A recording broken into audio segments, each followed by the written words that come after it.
Argiaren podcastak.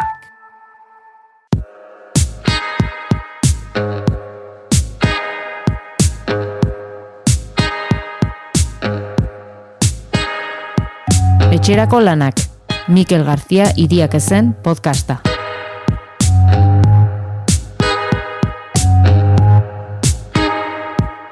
Nazkatuta nago entzuteaz, umeek erramaten dutela, enbarazo egiten dutela, gurasok dena onartzen diegula, umeak dira, eta jaio dira garai baten non ez duten iritan nahikoa zela izabalik barneko grina hori askatzeko. Ez ditugu bakarrik ikusten alboan ditugu, baina ezin gara etengabe aritu esaten ez egin nau, ez egin bestea, ez egin garrasirik, eta ez da gurasoak horretarako gaitasunik ez daukagulako, baizik eta haien osasun mentalagatik arnas hartu behar dute. Eta zuk, noski, enbarazu egiten badizu, eskubidea duzu kargu hartzeko. Guri ere aurra ginenean bizilagunek kargu hartzez ziguten bezala. Eziketaren parte da hori ere. Baina ez espero, ume isil, obediente eta gainera guapoak kaleak adornatzeko.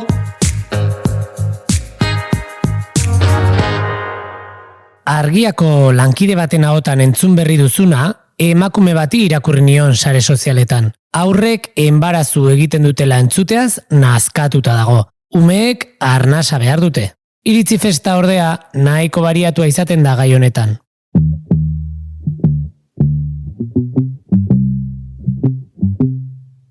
Ikasturte honetako azken podcasta da gaurkoa, eta udako oporretan irudikatu dugu gure burua. Hondartzan, piszinan, errekaren baten alboan, baina idilikoa izan daitekeen irudi honen atzean, antzeko ikamika errepikatzen da uda guztietan. Batzuk kexu dira, umeen zalapartak beren lasaitasuna zapuzten duelako. Rinaren alde batean ditugu, kritikatzen dutenak aurrak diren arren, zibilizatuki ere jolastu daitezkela, eta guraso asko arduragabe hutsak direla. Eta rinaren beste aldean daude, umeak ume direla, eta jarrera gogaikarreak dituzten helduak ere badirela nabarmentzen dutenak. Kontuak kontu, ñabarduretarako eta gogoetarako hainbat gako ematen ditu gaiak. Hasteko, heldu diezaiogun hasierako audioan entzun dugun esaldiari. Ez espero ume isil, obediente eta gainera guapoak kaleak adornatzeko. Agian hori da arazoaren abiapuntua? Katalogoetatik ateratako umeak nahi ditu gure gizarteak? Ibon Erran Muruaga hezitzaileari galdetu diogu. Nik uste dut gaur egun ume zintzoa askotan dela deseroso ez den umea. Ez dakit, hau da, helduen ritmoa eta arauak molestatu gabe jarraitzen dituena bai. Eta hor badago zerbait kezkagarria. Zein puntura artino, ari gara umeak egokitzen helduen mundua. Eta ez alderantziz, nire ustez hor dago gako garrantzitsu eta potente bat gure gogoetarako bai. Auzi honen guztiaren oinarrian, elkar bizitza dago. Francesco Tonucci, pedagogo italiar famatuak sarri errepikatu ohi duenez, denentzat pentsatutako eta denak eskuzabal hartzen dituzten espazioak dira, espazio bizi eta aberasgarrienak. Espazio horietako bizikidetza errazteko, besteenganako empatia izateak eta denontzako neurriak adosteak laguntzen du. Ibonek hainbat hausnarketa gehitu ditu bide horretan. Muga beti norbaitek jartzen du, eta normalean boterea duenak. Askotan gehienetan nire ustez helduek. Baina nik hemen beste galderatxo bat botako nuke. Muga horiek guztiek benetan elkar bizitzarako dira ala gure erosotasunerako. Ez da gauza bera, Askotan mugen inguruan pentsatzen dugunean, hausnartzen dugunean, arauekin eta gure esku hartzearekin lotzen ditugu zuzenean.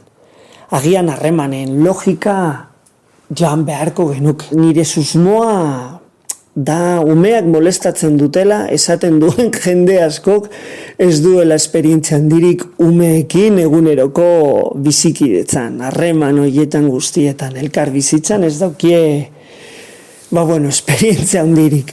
Orokorrean oso ninologoak, oso umezaleak ez dira. Eta hor badago puntu garrantzitsu bat, klabea da. Umeekin egotea edo bizitzea ez da teoria, praktika da. Ez da umeak ondo portatu behar dutela soilik, helduok ere ikasi behar dugu umeekin egoten. Elkar bizitza osasuntsu eta atsegin bat sortzen, hori sortu behar dugu, eredua edo helburua izan behar da. Haien denborak, erritmoak eta moduak ulertzen. Batzuetan, askotan, ahaztu egiten zaigu umeak ez direla bisitariak gure gizartean, ez dira turistak gure gizartean, parte dira, eta horrek zarata dakar, mugimendua dakar, esplorazioa dakar, eta hori normala da, umeekin elkar bizitzearen normaltasuna da. Ez duena denbora guztian eta ordu guztietan ez, baina zarata hori ez duenak maite, ez dakit arazo potolo badeko. Agian helduok galdu dugu hori, jasateko gaitasuna edo pazientzia. Eta paradosikoki ere elkar bizitza nahi dugu, baina baldintzekin, askotan esaten dugu elkar bizitza bai, baina nire erosotasunaren barruan. Beraz, agian erronka handiena ez da umeek ikastea nola egon, haiek ez dute ikasi behar, baizik eta helduok berriz ikastea nola egon umeekin espazio berean. Elkar bizitzak negoziazio konstantea eskatzen duela dio Ibonek, eta negoziazio horretan umeek ere parte hartu behar dutela. Bestela, trampa egiten ari gara. Kontua ez baita gure arauetara egokitzea eta moldatzea, elkarrekin adostu eta eraikitzea baizik. Mutur baten eta bestearen artean, oreka bilatu behar da. Testu ingurua aintzat hartuta, dio Ibonek. Eta oreka hori lortzeko esku hartzearen alde dago. Baldin eta esku hartzea laguntzeko baldin bada, eta ez kontrolatzeko.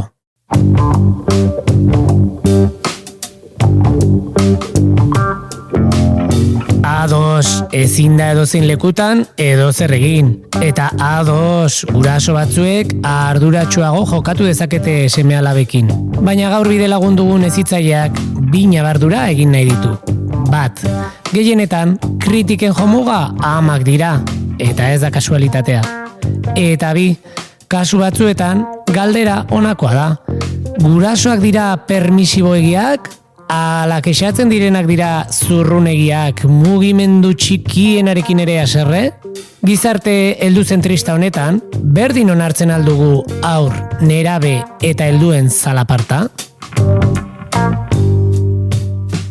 Askotan ikusten dugu heldu talde batek sortzen duen zarata askoz ere normalizatuago dagoela ume talde batek sortzen duena baino. Hori hor dago. Helduen zarata jaiarekin lotzen dugu gehien bat. Gehienetan, jaiarekin edo ezakit. Beraz ez da beti berdin neurtzen.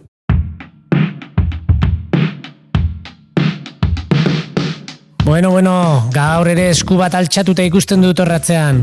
Etorri gure ondora, Eider, eta bota lasai esateko daukazuna. Eider, arbelera. Mikel, honek guztia goratu dit badirela lekuak zuzenan umeak onartzen ez dituztenak.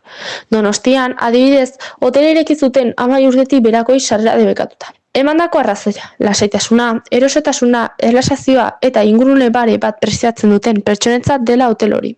Taberna eta jatetxe batzuetan ere debekatuta daude umeak. Ez aizkigu umea gustatzen, kartela jarri duen kafetegirik ere bada, pentsa.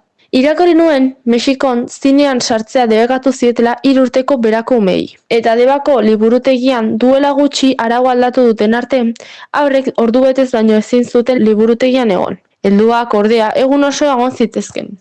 Eskerrik asko, Eider, gai interesgarria utzi guzu eztabaidarako. Ziur naiz, Ibonek izango duela zer esanik, umerik onartzen ez duten espazioen inguruan ere. Ulertzen dut, egin batean, batzuek lasaitasuna bilatu nahi izatea. Takit, marketing logika horretatik irakurtzen badut, bakoitza jakingo du nora jun. Eta usteo batzutan erabiltzen dutela horre estrategia modun edo marketing modun. Nire sentsazioa eta saletik gelditzen baga. Gero egia da, gehiago sakontzen badugu eta serio hartzen badugu, arriskutsua iruditzen zait, umeak sistematikoki kanporatzea, espazio sozialetik erabat, arriskutsua iruditzen zait. Zer gizarte ari gara eraikitzen ez da, orduan honekin. Hemen nire ustez kontu zibili beharreko muga batzuk badaude. eta gauzak berriro ere ez nahazteko, ez dakit nola esan. Baina bai, gizarte batean kanporatze logikak normalizatzen hasten direnean, hor badau arrisku bat, bai, seguro. Eta badu oinarri etiko interesgarria, nor sartzen dugu normaltasunaren barruan eta nor uzten dugu kanpoan. Umeen denborez, belaunaldien arteko elkarbizitzaz, haurrak presente dituzten espazioez, gogo eta ederra utzi digu Ibon Erranek. Gaurko azken puntua beraz, umefobiari eskainia. Umea traba bezala ikustea, zaraterekin lotzea, bere presentzia mugatu nahi izatea, umea noraiteko proiektu amaitu gabe gisa ulertzea, edo ikasle hutsa balitz bezala. Hori guztia hor da, eta bai, noski ni umefobiarekin lotzen dut. Umen denborak eta kapitalismoarenak, hau da, denbora ulertzeko eta kudeatzeko moduek etengabe talka egiten dute. Umek beste ritmo bat dute, beste modu bat denbora ulertzeko, eta hori ez dator bat produktibitate infinituaren logikarekin. Belaunaldien arteko harremanak desadultizatu egin behar ditugu, beste leku batetik pentsatu behar ditugu. Eta hori ezin da egin umeetan erabeak kanpoan utzita. Zintxoki esan da niretzat umeak dauden lekuak edo zein direla ere, herriak edo hiriak leku seguruagoak, divertigarriagoak eta atseginagoak dira. Herri edo hiri bat neurtzeko modu ona ere bada hori.